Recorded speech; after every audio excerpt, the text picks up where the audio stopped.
ಮಾನ್ಯ ಸಚಿವ ದಿನೇಶ್ ಗುಂಡೂರಾವ್ ಗಂಭೀರ ಆರೋಪವನ್ನು ಮಾಡ್ತಾ ಇದ್ದಾರೆ ಕೇಂದ್ರ ಸರ್ಕಾರದ ವಿರುದ್ಧ.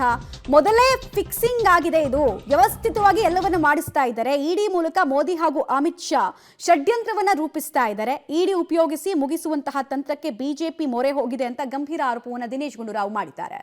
ಆ ಅಧಿಕಾರಿ ಯಾರು ಏನು ನಮಗೆ ಗೊತ್ತಿಲ್ಲ. ಅಧಿಕಾರಿ ನಾವು ಇಡಿಗೆ ಹೋಗಿ ಅಂತ ಇಡಿ ಅವರೇ ಕರ್ಸ್ಕೊಂಡಿರೋದು. ಅಲ್ಲಿ ಹೋದ್ಮೇಲೆ ಅವ್ರು ಬಂದು ಕಂಪ್ಲೇಂಟ್ ಕೂಡ ಕೊಟ್ಟಿದ್ದಾರೆ. ಸೊ ಅಧಿಕಾರಿ ಅವರು ಭ್ರಷ್ಟ, ಅದು ಬೇರೆ ವಿಷಯ. ಈ ವಿಷಯ ಬೇರೆ ತಾನೇ. ನಾವು ಹೇಳುವಂಥದ್ದು, ನಾನು ಈ ನೆನ್ನೆ ಘಟನೆ ಆಗದೇ ಇದ್ದಿದ್ದರೂ ಕೂಡ, ಮೊನ್ನೆ ಕಂಪ್ಲೇಂಟ್ ಕೊಡದೇ ಇದ್ದರೂ ಕೂಡ ನಮ್ಮ ಸ್ಪಷ್ಟ ಅಭಿಪ್ರಾಯ ಇಡಿ ಏನು ಅಂತ ನಾವು ಹೇಳಿದ್ದೇವೆ. ಮತ್ತು ಅದು ಮೊನ್ನೆ ಆದಂಥದ್ದು ಅದು ನಮ್ಮ ದೃಢೀಕರಣ ಆಯಿತು. ಮತ್ತು ಈ ಒಬ್ಬರೇ ಅಧಿಕಾರಿ ಅಲ್ಲ, ಹಲವಾರು ಜನರಿಗೆ ಮಾಹಿತಿ ಇದೆ. ಹಲವಾರು ಯಾರನ್ನ ಕರ್ಸ್ಕೊಂಡಿದ್ದಾರೆ.